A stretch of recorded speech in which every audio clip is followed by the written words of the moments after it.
Welcome to the Flame Tree Myth and Fiction podcast.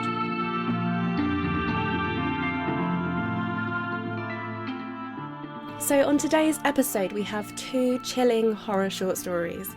Both deliver eerie apparitions of ghosts and embrace the narrative tropes of real Gothic literature. Our first story, and one you might have heard of before, is A Vine on a House by Ambrose Bierce, a tale that was first gifted to us in 1905. It can now be found in our American Gothic short story collection.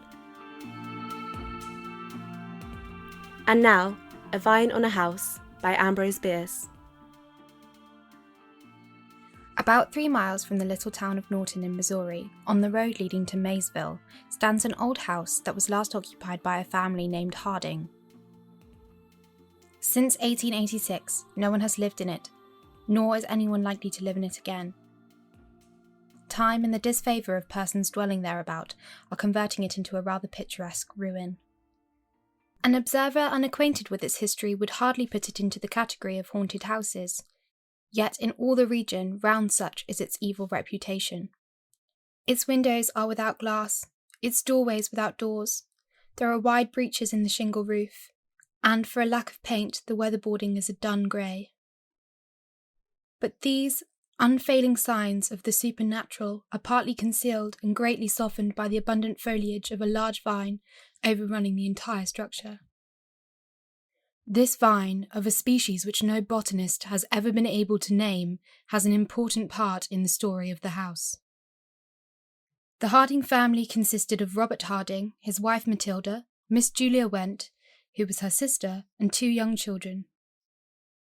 Robert Harding was a silent, cold-mannered man who made no friends in the neighbourhood, and apparently cared to make none. He was about 40 years old, frugal and industrious, and made a living from the little farm which is now overgrown with brush and brambles. He and his sister-in-law were rather tabooed by their neighbours, who seemed to think that they were seen too frequently together, not entirely their fault, for at these times they evidently did not challenge the observation. The moral code of rural Missouri is stern and exacting. Mrs. Harding was a gentle, sad-eyed woman lacking a left foot. At some time in 1884 it became known that she had gone to visit her mother in Iowa. That was what her husband said in reply to inquiries, and his manner of saying it did not encourage further questioning. She never came back, and 2 years later, without selling his farm or anything that was his, or appointing an agent to look after his interests, or removing his household goods, Harding, with the rest of the family, left the country. Nobody knew whither he went. Nobody at that time cared. Naturally, whatever was movable about the place soon disappeared, and the deserted house became haunted in the manner of its kind. One summer evening, 4 or 5 years later, the Rev. J. Gruber of Norton and a Maysville attorney named Hyatt met on horseback in front of the Harding place. Having business matters to discuss, they hitched their animals and going to the house sat on the porch to talk. Some humorous reference to the sombre reputation of the place was made and forgotten as soon as uttered, and they talked of their business affairs until it grew almost dark. The evening was oppressively warm, the air stagnant. Presently, both men started from their seats in surprise. A long vine that covered half of the front of the house and dangled its branches from the edge of the porch above them was visibly and audibly agitated, shaking violently in every stem and leaf. "We shall have a storm," Hyatt exclaimed. Gruber said nothing, but silently directed the other's attention to the foliage of adjacent trees, which showed no movement. Even the delicate tips of the boughs, silhouetted against the clear sky, were motionless. They hastily passed down the steps to what had been a lawn and looked upward at the vine, whose entire length was now visible. It continued in violent agitation, yet they could discern no disturbing cause. "Let us leave," said the minister. And they did. Forgetting that they had been travelling in the opposite directions, they rode away together.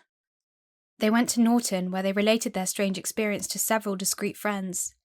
The next evening, at about the same hour, accompanied by 2 others whose names are not recalled, they were again on the porch of the Harding house, and again the mysterious phenomenon occurred.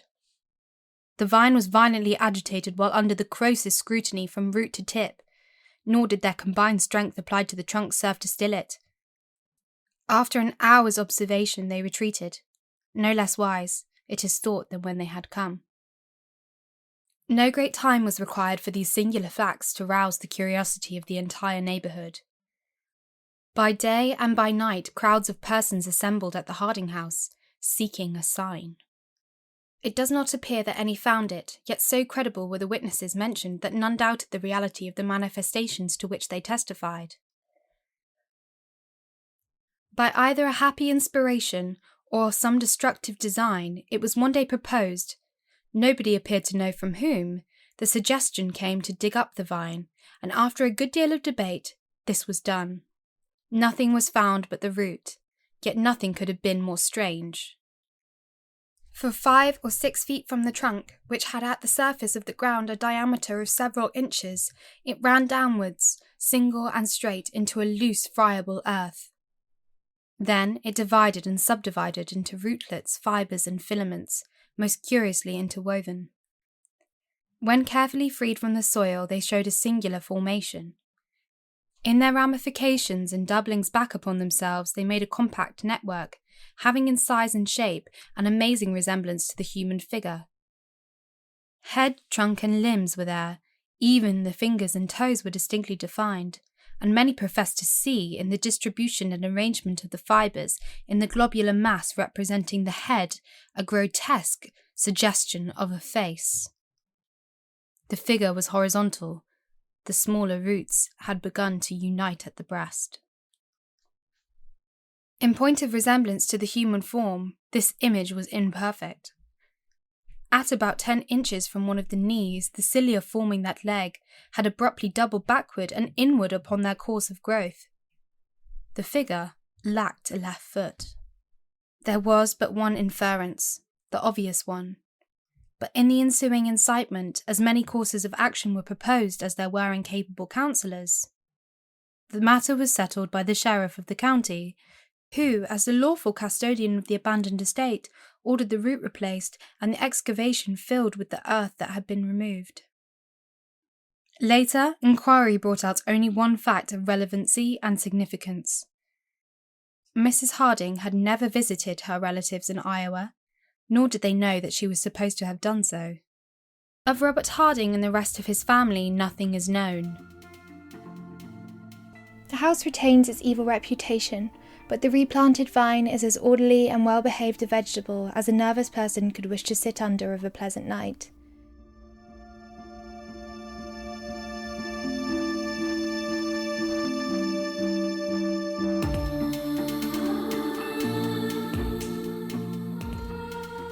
That really was a textbook classic of the Gothic genre. It's got it all: a haunted house, creepy family dynamics, and a grotesque distortion of the natural world. It's no wonder so many modern horror authors are inspired by stories like these. So the next story in this episode is You Can Never Go Home Again by Lena Ng, which we've borrowed from our Gothic fantasy title Spirits and Ghouls, a short story collection that came out in 2023. So this is You Can Never Go Home Again by Lena Ng. As the old man drew closer to the house, still at least a mile away, his horse's plodding gait a steady crunch on the gravel road, it was as though he were travelling back in time, when he was a young man coming home to his young wife. His first wife, Yuki. She had loved him once, when he was poor and foolish. Maybe she would love him again, now that he had returned to an impoverished state. No longer foolish, however. Time had taught him hard lessons of wisdom. Yuki had supported him when they were struggling. As he put in long hours at the business, she uncomplainingly cooked and served his meals when he returned late in the evening. But when his business had finally flourished, he betrayed her. His first wife had an inner beauty which seemed to hold no value when he had the money to purchase the outer kind. He had abandoned her and the house for his mistress, who later became his trophy wife. How blind he had been, how ungrateful, how unworthy he was of this jewel among wives. Now that the business had crumbled, all that remained was a sick old man, his greedy second wife having fled for more prosperous pastures. Alone and haunted by this loneliness, the old man had a spark of madness. Maybe he could go back. Maybe he could reverse the clock's hands and use the wisdom of age to correct the rashness of youth. Devoted and doting, his first wife had always said he was her only family. Her father had warned her that if she married him, they, her parents, would never speak to her again. And they never did. Although now, after so many years had passed, they were likely dead. Although she was plain, his former wife had one point of beauty, her long, lush, black hair. The old man wondered if she had kept it, or if it had turned as grey as his own. The old man and his horse plodded along the familiar road which was built in simpler times when he could be happy with a bowl of soup and rice instead of steak drenched in butter. Simpler days when he could enjoy ale instead of a glass of aged wine. Simpler nights when he could appreciate a woman with a warm smile and outstretched arms instead of a woman with black-rimmed eyes and red lips. He tried to think back to their first giddy days of marriage, the heady days of summer that chilled into autumn. Soon subsistence began to starve their love. He grew to resent the hopeful face who welcomed him without complaint when his workday stretched longer. Over time, passionate first love burned down to flickering warmth before it smouldered to its final embers and sank into ashes. But he had never doubted her devotion. "I love you," she had said. "I will always love you." At the foot of his former property, his horse planted 4 stolid feet into the dirt and wouldn't budge. For all his coaxing and pulling and cajoling and tugging, he couldn't convince it to continue. The old man tied it up at the edge of the property and continued the rest of the journey on foot. The stars winked in the sky, and they were bright and full of hope. As he passed the burgeoning oak tree, the old man ran his fingers over the bark. The crickets chirped with the same songs as when he had the strength to lift Yuki and carry her over the threshold. The owls cooed the same lullabies they had fallen asleep to every night. With each step, the old man felt his body growing stronger. His pace changed from slow and shuffling to eager and strong. His back straightened, and it seemed as though the weight of those foolish years fell away. He looked down at his hands. By some trick of the moonlight, they were no longer the hands of an elderly man curled by age and knobby, but the unlined, solid hands of his prime. The outline of his former house appeared, and his house was lit and bright. Through the large picture window, he saw the table set for 2, candles giving the room a romantic glow, a bottle of wine anticipating a visitor. He would swear the house was unchanged from when he used to reside there. As the old man reached the door, a chill of doubt came over him. How would he explain his leaving? He had left without a word, without a note, just went to work one day and didn't go back. And worse, how would he explain his return? His closed hand hovered above the oak door. Before he could knock, the door opened. The welcoming light of the hearth illuminated Yuki as she stood there in the doorway. How could he have ever thought her plain? Her skin glowed with youthful fire, her eyes alive with welcome, her hair as rich and dark as ever. She threw herself into his arms.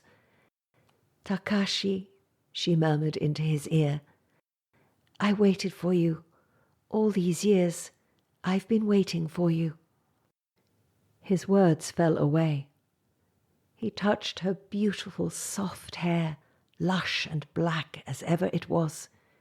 He wrapped his arms around her and kissed her impatient lips. After many years apart, it was as though no time had passed, and they were man and wife again. They fell asleep wrapped in each other's arms. The grey morning light fell upon the man. A biting gust of wind drew shivers. As he awoke, the man coughed at the musty smell and waved his hand to clear the dust from the air. Did he leave the window open? As he looked around the room, he shot up from the bed. Patches of the morose sky peered in through the rotting roof. Huge holes riddled the walls of the bedroom, fallen in from decay. The floorboards, no longer clean and gleaming, but dull and covered in grime. Overnight, his house had aged and had fallen into ruins. The man looked to his wife. No one lay on her futon. The sheets were moth-eaten but undisturbed, as though she had not slept there. "Yuki," he cried. "Yuki." Only the wind answered him. What had happened? As he left the bed, his heart started racing. Where was she? Why didn't she answer his call? "Yuki!" Again, only the mournful wind. He raced from room to room. No longer was the house warm and inviting. No longer was the house the same as that of his youth. The tatami mats had frayed and yellowed. Draughts blew through broken windows, and torn shoji paper coverings fluttered and danced. Thick layers of dust covered cracked furniture in the sitting room. The hearth was filled with soot, the mantel stones broken and crumbled. Each room seemed to have aged and rotted. And strangely, as he ran from each room, the old man could feel himself aging as well. His rich black hair mottled as he searched each room, the colour fading until it moved beyond grey and into pure white. Deep lines carved into his face. He felt his shoulders contract and his back stooped. His hands wrinkled and curled into claws. His vision grew blurry. His pace slowed as his body weakened. The old man was hobbling by the time he reached the great room. It was there that his mouth stretched wide in mute horror. For all his calling, his first wife could never answer, would never be able to answer. All creatures are silent in death. A mummified corpse hung from the rafters, lush black hair obscuring its skull.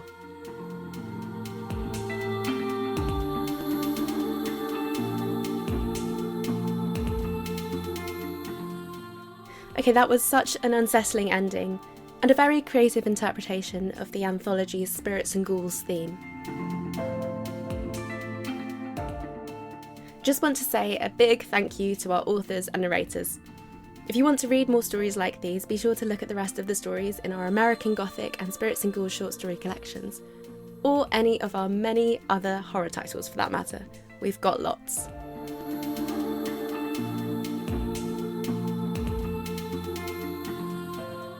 Thanks so much for listening. We really hope you enjoyed this episode of the Flame Tree Myth and Fiction podcast and look forward to the next episode.